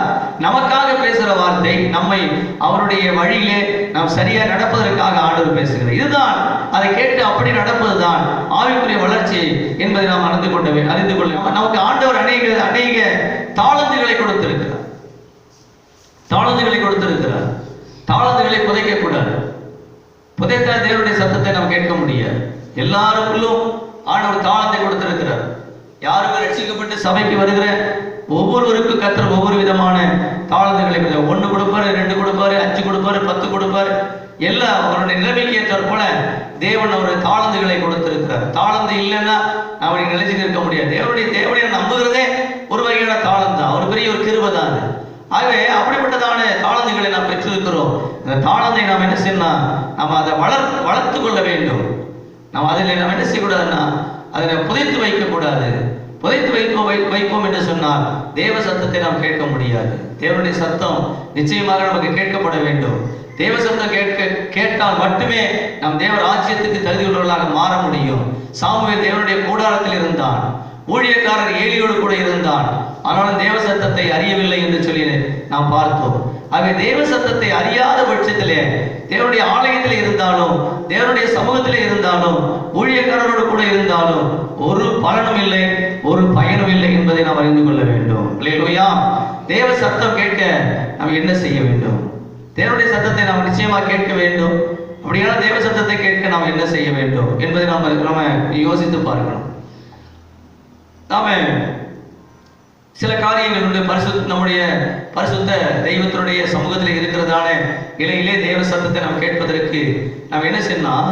தேவ சமூகத்திலே நாம் காத்திருக்க வேண்டும். தேவ சமூகத்திலே முதலாவது கர்த்தருடைய பிள்ளைகள் அமர்ந்திருந்து நானே தேவன் என்று அறிந்து கொள்ளுங்கள் என்று வேதம் நமக்கு சொல்லுகிறது. அதே போல தேவ சத்தத்தை கேட்க தேவ சமூகத்திலே முதலாவதாக நாம் காத்திருக்க வேண்டும். இரண்டாவதாக நம்மிடத்திலே பரிசுத்த சிந்தை இருக்க வேண்டும். பரிசுத்தம் இல்லாமல் ஒருவனும் தேவனை தரிசிக்க முடியாது. ஆகவே பரிசுத்த சிந்தையோடு கூட தேவனுடைய சமூகத்திலே காத்திருக்க வேண்டும் என்று சொல்லி ஆண்டவர் விரும்புகிறார். மாத்திரமல்ல, மூன்றாவதாக நாம் எப்பொழுதும் ஆயத்தமாய் இருக்க வேண்டும். எப்பொழுதும் ஆயத்தமாய் இருக்க வேண்டும். எந்த சூழ்நிலையிலும் ஆயத்தமாய் இருக்க வேண்டும். புத்தியுள்ள கன்னிகைகள் என்று சொல்லி பார்க்கிறோம், புத்தி இல்லாத கன்னிகைகள் என்று சொல்லி பார்க்கிறோம். புத்தியுள்ள கன்னிகைகள் தன்னுடைய கையிலே தீவெட்டிகளையும் எண்ணெயையும் அவர்கள் ஆயத்தமாய் வைத்திருந்தார்கள். எண்ணெய் தீர்ந்து போன போது அவர்கள் எண்ணெய் அதிலே ஊற்றிய தீவெட்டியை அணையாதபடி எரிய வைத்துக் கொண்டே இருந்தார்கள். புத்தி இல்லாத கன்னிகைகள் எண்ணெய் தீர்ந்து போன உடனே எண்ணெய் வாங்குவதற்காக அவர்கள் வாங்குகிறவர்களே போன போது கர்த்தராகிய இயேசு கிறிஸ்து வந்து விட்டார், அவர்கள் கைவிடப்பட்டார் என்று சொல்லி பார்க்கிறோம். ஆகவே ஆயத்தம் என்பது ரொம்ப அவசியமா இருக்கிறது. எப்பெல்லாம் ஆயத்தமா இருக்கணும்? எப்போதும் தேவனுடைய சத்தத்தை கேட்பதற்கு ஜெபிக்கிறதுக்கு நாம் ஆயத்தமாக இருக்க வேண்டும். அது மாத்திரமல்ல, வாஞ்சை இருக்க வேண்டும். நாம் தேவனுடைய சமூகத்திலே நாம் இருக்கிறோம், தேவ சத்தத்தை கேட்பதற்காக நமக்கு ஒரு வாஞ்சை இருக்க வேண்டும். தேவ சமூகத்தில் தேவனுடைய சத்தத்தை கேட்க வேண்டும் என்றதான வாஞ்சை இருக்க வேண்டும். அப்போதுதான் தேவ சத்தம் நமக்கு கேட்கும். அல்லேலூயா. இதெல்லாம் ஒன்றும் இல்லாத பட்சத்திலே தேவ சத்தத்தை கேட்க எனக்கு என்னிடத்துல ஆண்டவர் எதுவுமே பேச மாட்டேங்கிறாரு, என்கிட்ட ஆண்டவர் எந்த விதமான காரியம் சொல்ல மாட்டேங்கிறாரு அப்படின்னு சொன்னா, அது சொல்றதான காரியங்கள், அந்த சொல்றதான வார்த்தையை சொல்லுகிறவர்கள் தங்களுக்குள்ளே ஒரு பெரிய ஒரு ஏமாற்றத்தை உண்டு பண்ணி கொண்டிருக்கிறார்கள் என்று சொல்லிதான் சொல்ல வேண்டும். ஆகவே தேவ சத்தம் கேட்கிறவர்களாக இருக்க வேண்டும்.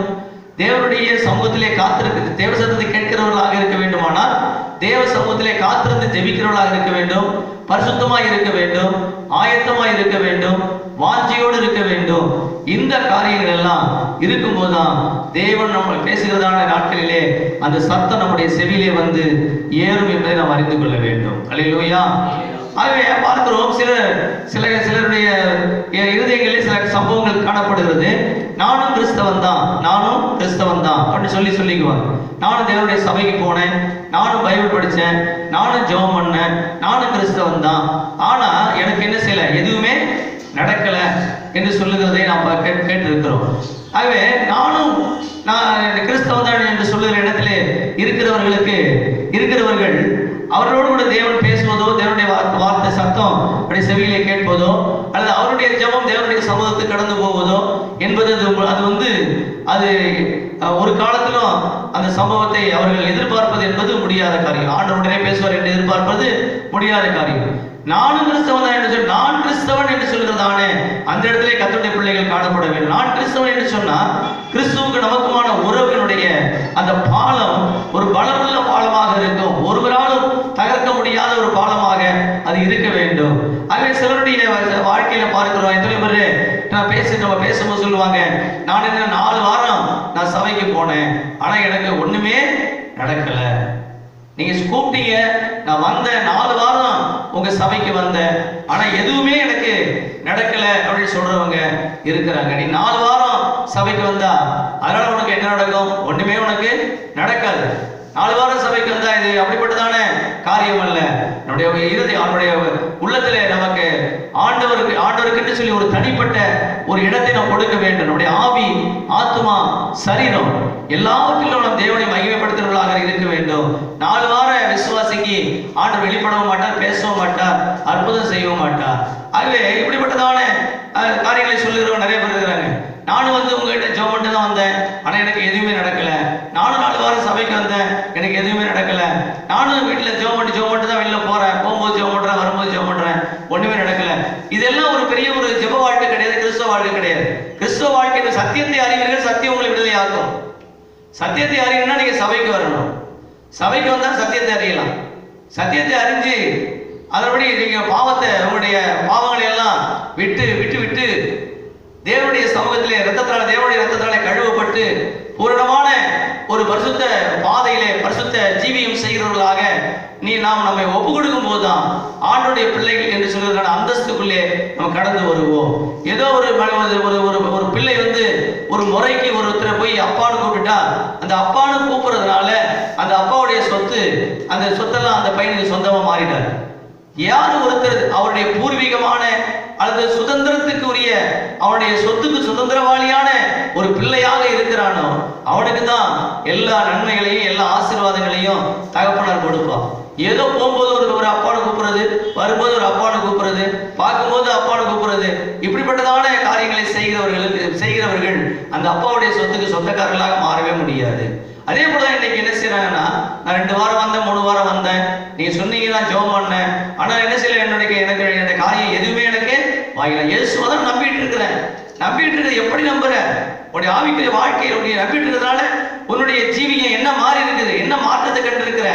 கர்த்தருடைய காரியங்களிலே நீ என்ன உன்னுடைய வாழ்க்கையில எதை விட்டு இருக்கிற, எதை ஒப்பு கொடுத்திருக்கிற, எதை தேவனிடத்தில் பெற்றுக்கொள்ள ஆசைப்பட்டு இருக்கிற, அதற்காக என்ன பிரயாசம் எடுத்திருக்கிற?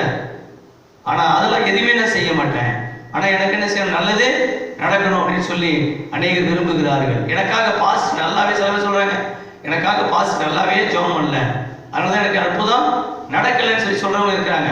நான் கேட்டதை இயேசு எனக்கு சில பேர் சொல்றேன், நான் கேட்டதை இயேசு எனக்கு கொடுக்கவே இல்லை. இப்படியா தேவனையே குற்றப்படுத்துகிற அநேகர் இன்றைக்கு இருக்கிறார்கள். கேட்டதை கொடுக்கறதுக்கு அவர் என்ன வியாபாரியா? அவர் கர்த்தர், அவர் வானத்தை பூமி உண்டாக்கின உன்னத தேவன். உன்னுடைய எல்லா காரியங்களும் அவருக்கு முன்பதாக இருக்கிறது. ஆகவே நீ கேட்கிற விதம் எப்படி இருக்கிறது? அதை கேட்க நீ எப்படி கேட்கிறாயோ, நீ கேட்கக்கூடிய விதத்தை பொறுத்து நீ பெற்றுக்கொள்ள வேண்டிய ஆசீர்வாதங்கள் உனக்கு கிடைக்கும்.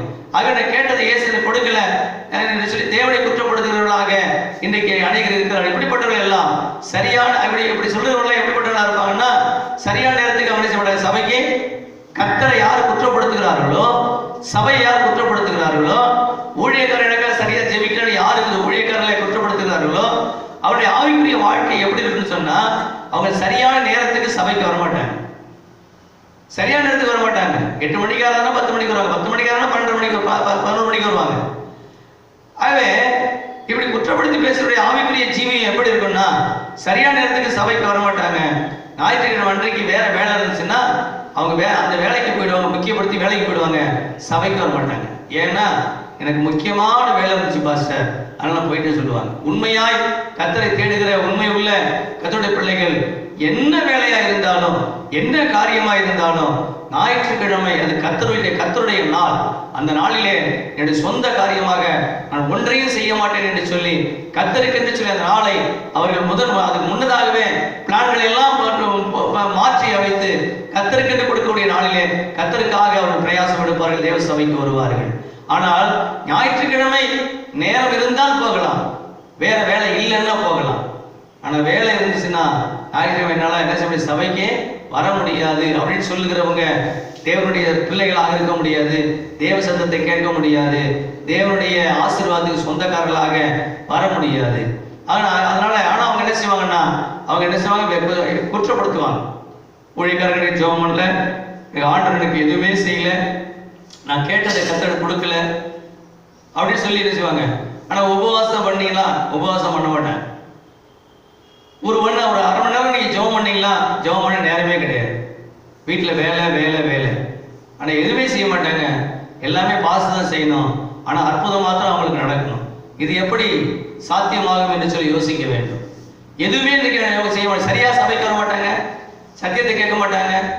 ஞாயிற்றுக்கிழமை ஒரு வாரம் கூட தவறாம சபைக்கு வரவங்களா இருக்க மாட்டாங்க. நேரம் கிடைக்கிறப்ப வருவாங்க, நேரம் கிடைக்கிறப்ப வர மாட்டாங்க, போயிடுவாங்க. உபவாசம் பண்ண மாட்டாங்க, ஒரு மணி நேரம் ஒரு அரை மணி நேரம் கூட ஜெபிக்க மாட்டாங்க, எதுவுமே செய்ய மாட்டாங்க. ஆனா எல்லாமே பாஸ்ட் செய்யணும், அற்புதம் மாத்திரம் அவங்களுக்கு நடக்கணும். இது இப்படிதான், இப்படிப்பட்டவர்கள் தான் இருக்கிறார்கள். இவர்கள் எப்படி தேவனுடைய சமூகத்தை கர்த்தருடைய சத்தத்தை கேட்கிறவர்களாக இருப்பார்கள்? மாற்றிக்கொள்ள வேண்டும். தேவனுடைய பிள்ளைகள் மாற்றிக்கொள்ள வேண்டும். தேவன் நம்மோடு பேச வேண்டும் என்று சொன்னார், தேவனுடைய சத்தத்தை கேட்க வேண்டும் என்று சொன்னார். ஏதோ வழி போக்கனை போடலாம் இல்லாதபடிக்கு, ஏதோ வாசலில் நின்று அம்மா தாயை என்று கூப்பிடுவர்களாக இல்லாதபடிக்கு, நாம் தேவனுக்கு என்று சொல்லி நாம் பிரித்தெடுக்கப்பட்ட சொந்த குமாரனாக சொந்த குமாரத்தியாக தேவனுக்கு நமக்குமான அப்பா பிதாவை என்று சொல்லி அழைக்கக்கூடிய புத்திர சுவிகாரத்தின் ஆவியை பெற்றிருக்கிறதான அந்த உரிமையை நாம் வளர்த்துக் கொள்கிறவர்களாக நாம் இருக்க வேண்டும். நம்ம கேட்ட உடனே கர்த்தருக்கு நமக்கு ஒன்று கொடுத்துருவார், நீங்க எதிர்பார்க்காதீங்க. அப்படி எதிர்பார்த்து நீங்க ஆண்டுடைய ஆலயத்துக்கு வந்து 2 வாரம் வந்துட்டு 3 வாரம் வந்துட்டு எனக்கு நான் வந்தேன் எனக்கு ஒன்றுமே நடக்கலன்னு நீங்க பின்னிட்டு போய் பின்மாறி நீங்க போனீங்கன்னா அது கர்த்தர் பொறுப்பாக முடியாது. அல்லேலூயா. பார்க்கலாம், நம்மளுக்கு ஒரு ஆசீர்வாதம் வேணும்னா நாம் காத்திருந்து தான் அதை பெற்றுக்கொள்ள வேண்டும்.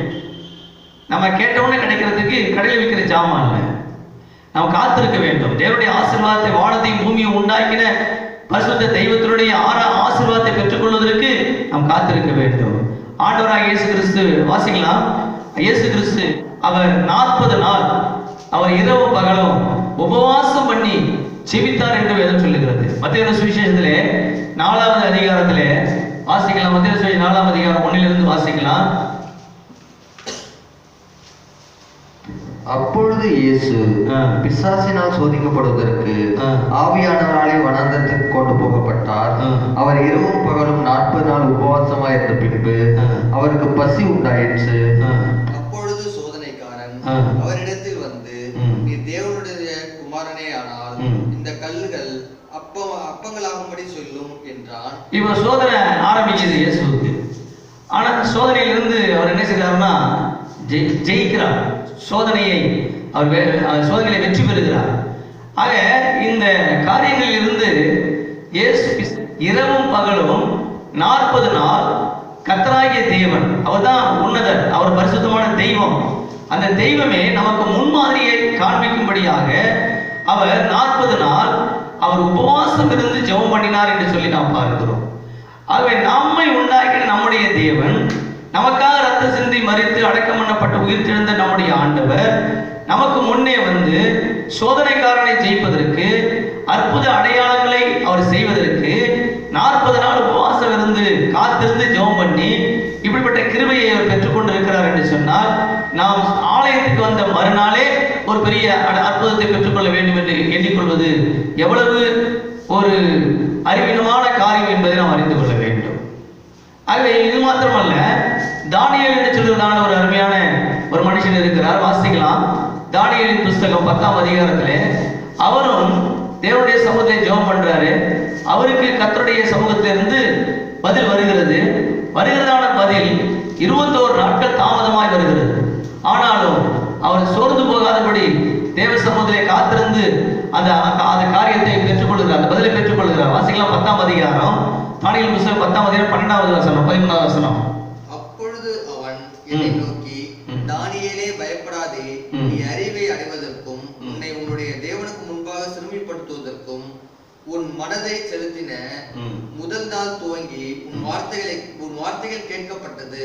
உன் வார்த்தைகளின் நிமித்தம் நான் வந்தேன். பெர்சியா ராஜ்யத்தின் அதிபதி 21 நாள் மட்டும் என்னோடு எதிர்த்து நின்றான். ஆனாலும் பிரதான அதிபதியில் ஒருவனாகிய மிகாவேல் எனக்கு உதவியாக வந்தான்.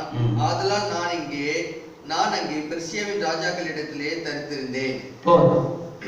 இப்போ தானியேல் என்று சொல்வதான அருமையான ஒரு தேவ மனுஷன். அந்த மனுஷனை குறித்து நாம் பார்ப்போம் என்று சொன்னால், தேவ மனுஷனாகிய தானியேல் ராஜாவுடைய கட்டளையை மீறி அவன் அந்த ராஜாவுடைய வணங்காதபடிக்கு அவன் தன்னுடைய தேவனை முன் செய்து வந்தபடியே 3 வேளையும் அவன் பலகைகளை திறந்து வைத்து அவன் தொழுது கொண்டான் என்று சொல்லி பார்க்கிறோம். எல்லாரும் யாரும் ராஜாவுடைய வார்த்தைக்கு ஒருவராகிலும் கீழ்ப்படியாமல் இருந்தால் அவர்கள் சிங்கக்கவியிலே போடப்படுவார்கள் என்று சொல்லி ஒரு பெரிய ஒரு சட்டம் ஏற்றப்பட்டது. அவள் அப்படி இருந்தும் கூட தானியேல் அந்த ராஜாவுடைய சட்டத்துக்கு கீழ்ப்படியாதபடிக்கு அவன் தன்னுடைய தேவன் மாத்திரம் அவன் ஆராதிக்கிறவனாக, தேவனுக்கு மாத்திரம் தன்னை அர்ப்பணித்தவனாக, ஒப்பு கொடுத்தவனாக, அவனுடைய ராஜாவுடைய கட்டளையை மீறி தன் தேவனுக்கு அவன் தன்னை ஒப்பு கொடுத்து அவன் ஆராதனை செய்தான். ஆகவே அவனை சிங்கக்கவியிலே தூக்கி போட்டார்கள். சிங்கத்தின் வாயை கத்தர் கட்டி அவனை காப்பாற்றினார் என்று சொல்லி வேதம் சொல்லுகிறது. ஆகவே அப்படிப்பட்டதான தானியேல் என்ன செய்கிறார்னா, அவர் ஜெபம் பண்றார். அவர் ஜெபம் பண்ணும் போது அவருக்கு பதில் வருகிறதான அந்த பதிலை தடை பண்ணுகிறான். பிசாசானவன் தடை பண்ணுகிறான். தடை பண்ணி 21 நாட்கள் அங்கே யுத்தம் நடக்கிறது. அதற்கு பிறகுதான் பதில் கிடைக்கிறது. அது வரையிலே அவன் காத்திருக்கிறான். இப்படிப்பட்டதான ஒரு தேவனை அதிகமாய் நெருங்கி கர்த்தரோடு கூட இணைந்திருக்கிறதான, கர்த்தருக்காக பாடுகளையும் சகித்துக் கொள்ள, சிங்கக்கெவி ஆனாலும் பரவாயில்ல, அக்கினி சூளை ஆனாலும் பரவாயில்ல என்று சொல்கிற அப்படிப்பட்ட தேவ தாசர்கள் கூட காத்திருந்துதான் ஆசீர்வாதத்தை பெற்றுக்கொண்டார்கள். ஆனால் நாம இன்னைக்கு அவசரப்படுறதான அவசரப்படுகிறதான விசுவாசிகளாக இன்றைக்கு இருக்கிறோம். எனக்கு ஒண்ணுமே செய்யல ஆண்டவர், நான் எதுக்கு சபைக்கு வரணும்? என்னுடைய ஜெபத்தையே கர்த்தர் கேட்கல, நான் எதுக்கு சபைக்கு வரணும்? இதெல்லாம் இன்னைக்கு அநேகர் சொல்லுறது மனதை துக்கப்படுத்துகிறதாக இருக்கிறது. பாருங்க, மோசே கூட சீனாய் மலையிலே போய் நமக்காக தேவனோடு கூட 40 நாள் அவர் காத்திருந்தார் என்று சொல்லி பார்க்கிறோம். அந்த 40 நாள் தேவனோடு கூட அவர் சஞ்சரித்துக் கொண்டிருந்தார். அதற்கு பிறகுதான் 10 கட்டளைகள் கொடுக்கப்பட்டது. கற்பனைகளை அவர் எழுதி வாங்கி கொண்டு வந்தார் என்று சொல்லி பார்க்கிறோம். அதுதான் நமக்கு இன்னைக்கு பைபிளாக கொடுக்கப்பட்டிருக்கிறது. 40 நாள் மோசே சீனாய் மலையிலே தேவனோடு கூட சஞ்சரித்தார். அதற்கு பிறகுதான் 10 கட்டளை நமக்கு கிடைத்தது.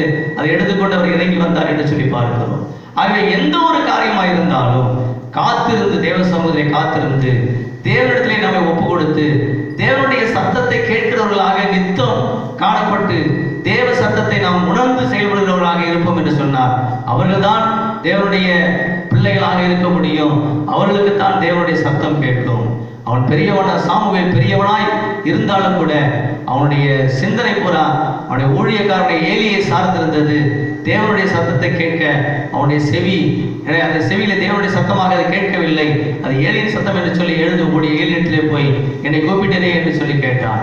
தேவனுடைய ஆலயத்திலே, தேவனுடைய சமூகத்திலே இருக்கிறதான கர்த்தருடைய பிள்ளைகள் தேவன் எனக்காக என்ன பேசுகிறார் என்று சொல்லி தேவ சத்தத்தை கேட்பதற்கு உரிய செவி உடையவர்களாக, சிந்தையுடையவர்களாக இருந்தால் மாத்திரமே தேவன் உங்களோடு பேசுவார். உங்களுடைய வாழ்க்கையில என்ன சம்பவங்கள் நடந்தாலும், என்ன காரியங்கள் நடந்தாலும் எல்லாவற்றையும் ஆண்டவர் உங்களோடு பேசுவார்.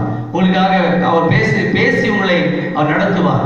ஆகவே ஒன்றை பெற ஒரு காரியத்தை நாம் தேவனிடத்தில் பெற்றுக்கொள்ள நாட்களிலே காத்திருக்க வேண்டிய சில சூழ்நிலைகள் வரதான் செய்கிறது. நாமும் அவசரப்படுகிறோம். கர்த்தருடைய பிள்ளைகளாக நாம் இருந்தும் நாம் இன்னும் தேவனுடைய சத்தத்தை கேட்கிறவர்களாக நாம் இன்னும் அப்படிப்பட்டதான ஞானத்துக்குள்ளே நாம் வராதிருப்போம் என்று சொன்னார். தேவனுடைய சத்தத்தை கேட்பதற்கு தேவனுடைய சமூகத்திலே நாம் இன்னும் அதிகமாக நாம் காத்திருக்க, ஜெபிக்க, தேவனோடு கூட நாம் தேவனுடைய சத்தத்தை கேட்கக்கூடியதான அந்த உணர்வுள்ள இருதயத்தை நாம் உடையவர்களாக இருப்போம் என்று சொன்னார். நிச்சயமாக ஆண்டவருடைய சத்தம் நம்முடைய செவியிலே வந்து ஏறும். அல்லேலூயா. ஆகவே அறிய வேண்டிய பிரகாரம் கர்த்தருடைய பிள்ளைகளாக இருந்தாலும் நாம் இன்னும் கர்த்தரை அறிய வேண்டிய பிரகாரம் நாம் அறியாதிருக்கிறோம் என்பதை நாம் அறிந்து கொண்டு நாம் அறிய வேண்டிய பிரகாரம் நாம் கர்த்தரை அறிந்து கொள்வோம் என்று சொன்னால் தேவன் பேசுவதை நாம் நம்மாலே கேட்க முடியும் என்பதை நாம் மறந்துவிடக்கூடாது. ஆகவே நாம இந்த நாட்களிலே நாம எப்படிப்பட்டவர்களாக இருக்கிறோம் என்று எப்படிப்பட்டவர்களாக இருக்க வேண்டும்? தேவனுடைய சத்தத்தை கேட்கிறவர்களாக இருக்க வேண்டும். தேவ சத்தத்தை நாம் கேட்கிறவர்களாக இருக்க வேண்டுமானால் தேவனுடைய சமூகத்திலே காத்திருக்கிறவர்களாக இருக்க வேண்டும். அவசரப்படுகிறவர்களாக நாம் இருக்கக்கூடாது. தேவனுக்கு என்று சொல்லி நாம் தேவனுடைய சமூகத்திலே, தேவனுடைய சபையிலே, தேவனுக்காக, தேவனுடைய ஊழியத்திலே நமக்கு கொடுக்கப்பட்டிருக்கிறதான கடமைகளையும் காரியங்களையும் நாம் சரியாக செய்கிறவர்களாக இருக்க வேண்டும். ஆவிக்குரிய வளர்ச்சி உடையவர்களாக இருக்க வேண்டும். ஆவிக்குரிய வளர்ச்சியை நாம் காண்பிக்க வேண்டும். நம்மாலே முடிந்த வரையிலே நமக்கு தெரிந்த வழி தேவனுக்காக நாம் பயன்படுகிற பாத்திரங்களாக இருந்து நாம் தேவனுக்காக நாம் செய்யும் பொழுது அவைகளை ஏற்றுக்கொண்டு அவருடைய சத்தத்தை நமக்கு நிச்சயமாக வெளிப்படுத்துவார். சாமுவேல் தேவனுடைய சத்தத்தை கேட்க அவனால் முடியல. ஆனாலும் சாமுவேலை கர்த்தர் நேசித்தார். திரும்ப சாமுவேல் போய் சொல்லும், ஆண்டவரே அடியேன் கேட்கிறேன் என்று சொன்ன போது அவன் காரியங்களை எல்லாவற்றையும் சாமுவேலுக்கு சொன்னார். அந்த சாமுவேலை கர்த்தர் ஒரு பெரிய தீர்க்கதரிசியாக கர்த்தர் மாற்றினார். சமஸ்த இஸ்ரவேலுக்கும் ஒரு பெரிய தீர்க்கதரிசியாக சாமுவேல் காரணம் அவன் கர்த்தருக்கு பயந்தான், மனுஷனுக்கு பயந்தான். கர்த்தருக்கும் மனுஷனுக்கும் அவன் பயந்து நடந்ததுனாலே ஆண்டவர் அவனோடு பேச அவர் விரும்பினார், பேசினார். அதை அந்த காரியத்தை நிமித்தம் அன்றைக்கு அவனுக்கு கொடுத்ததான வார்த்தைகளை அப்படியே ஏலியிடத்தை சொன்னார். ஏலியும் அதை கேட்டு கர்த்தர் பெரியவர், அவருடைய விருப்பத்தின்படி அது எல்லாம் ஆகும் என்று சொல்லி அந்த ஒப்பு கொடுத்தான். ஆகவே தேவனுடைய காரியங்கள் இப்படியாக இருந்தது. தேவனுடைய மனுஷனாக அவன் இந்த பூமியிலே சமஸ்த இஸ்ரவேலுக்கு தீர்க்கதரிசியாக விளங்கினான். இன்றைக்கு நாம் தேவனுடைய பிள்ளைகளாக இருக்கிற நாம என்ன செய்யணும்? தேவ சத்தத்தை கேட்பதற்கு நாம் என்ன செய்ய வேண்டும்? தேவனிடத்திலே நாம் இன்னும் அதிகமாக நெருங்க வேண்டும். தேவனுக்கும் மனுஷனுக்கும் பிரியமுள்ளவர்களாக நாம் நடக்க வேண்டும். தேவனுடைய சத்தத்தை நாம் கேட்பதற்கு நாம் ஆயத்தமாக இருக்க வேண்டும், காத்திருக்க வேண்டும், பரிசுத்தம் இருக்க வேண்டும், வாஞ்சை இருக்க வேண்டும். அப்பொழுதுதான் நாம் தேவனுடைய சத்தத்தை கேட்கிறவர்களாக நாம் மாற முடியும். ஆகவே இந்த காலவேளை கர்த்தருடைய சமூகத்திலே நாம் இதை ஒப்பு கொடுத்து, ஆண்டவரே உங்கள் சத்தத்தை கேட்க எனக்கு உதவி செய்யுங்க. ஒவ்வொரு நாளும் உங்களுடைய சத்தம் எனக்கு தெரியும் ஆண்டவரே. ஒவ்வொரு நாள் நீங்கள் பேசுறத நான் கேட்டு ஆண்டவரே அப்படியே நான் ஆண்டவரை கை கொண்டு நடக்க எனக்கு உதவி செய்யுங்கன்னு சொல்லி கேட்கணும். ஜெபம் பண்ணுவோம். கர்த்தர் அவருடைய வார்த்தையை நமக்கு நம்முடைய சிந்தனைக்குள்ளே அனுப்புவார். அந்த வார்த்தை நம்முடைய வாழ்க்கையிலே பெரிய மாற்றத்தை கொண்டு வரும். ஆசீர்வாதமும் ஐஸ்வர்யமும் நம்முடைய வாழ்க்கையிலே கர்த்தர் நம்ம கொடுத்து நம்ம நடத்த போதுமானவராக இருக்கிறார். ஆவிக்குரிய வளர்ச்சியை நாம் எப்படி பெற வேண்டும் என்று சொல்லி நாம் கேட்ட பிரகாரமாக ஆவிக்குரிய வளர்ச்சி அடைவோம். கர்த்தர் நம்மை ஆசீர்வதிப்பார்கள். நம்ம முழங்கால் படித்து தேவ சமூகத்தை நோக்கி ஜெபிக்க போகிறோம். ஆமென். அல்லேலூயா. நன்றி ஆண்டவரே. கிருபையும் இரக்கமும் அன்பு நிறைந்த எங்கள் பரலோக பிதாவே உமக்கு நன்றி. ஆண்டவரே, தேவனுடைய சத்தத்தை கேட்க என்ன செய்ய வேண்டும்? சத்தத்தை கேட்பது எப்படி என்று குறித்து நாங்கள் ஆண்டவரை பார்த்தோம். அப்படியே தேவ சத்தத்தை ஆண்டவரே ஏலியின் சத்தமாக எண்ணி ஓடிய சாமுவேலை மறுபடியும் கர்த்தர் அழைத்து ஆண்டவரே அவனோடு கூட நீர் ஆண்டவரை பேசி ஆண்டவரே அவன் மனுஷனுக்கும் ஆண்டவரே தேவனுக்கும் ஆண்டவரே பிரியமுள்ளவனாக நடந்ததுனாலே அவனை கர்த்தர் தாமே ஆண்டவரே ஒரு பெரிய ஆண்டவரே தீர்க்கதரிசியாக மாற்றினேன். சமஸ்த இஸ்ரவேலுக்கும் அவன் தீர்க்கதரிசியாக மாறினான் ஆண்டவரே. ஆகவே தகப்பனே கர்த்தாவே ஸ்தோத்திரம் கர்த்தாவே. ஆண்டவரே எங்களிடத்திலே பேசுகிறதை நாங்கள் ஆண்டவரே அப்படியே நிறைவேற்றினாங்க. எங்கள் வாழ்க்கையில் நாங்கள் நடந்து வாழ்ந்து காண்பிக்கவும் எங்களுக்காக பேசுகிறதை கர்த்தாவே ஸ்தோத்திரம் கர்த்தாவே எங்களை அபியாசப்படுத்தவும் கர்த்தர்களுக்கு உதவி செய்யும்படியாக நாங்கள் ஜெபிக்கிறோம். உடைய கருத்தை ஒப்புக் கொடுக்கிறோம். கர்த்தர் தொடர்ந்து எங்களோடு இருக்கிறார். எல்லா துதியும் கனமும் மகிமையும் உமைக்கே செலுத்துகிறோம். கர்த்தர் மீட்புமா இருக்கிற இயேசுவின் மூலம் வேண்டிக் கொள்கிறோம் நல்ல பிதாவே. ஆமென். என் ஆத்துமாவே கர்த்தரை ஸ்தோத்திரி, என் முழுவதும் பரிசுத்த நாமத்தை ஸ்தோத்திரி. என் ஆத்துமாவே கர்த்தரை ஸ்தோத்திரி, அவர் செய்த சகல உபகாரங்களையும் மறவாதே. ஆமென். ஆமென். நம்முடைய கர்த்தராகிய இயேசு கிறிஸ்துவின் கிருபையும் பிதாவாகிய தேவனுடைய அன்பும் பரிசுத்தாவின் அன்பினைக்கும் சமாதானமும் சந்தோஷமும் நம்மோடும் உலகத்தில் இருக்கிற சகல பரிசுத்தவான்களோடு இருப்பதாக.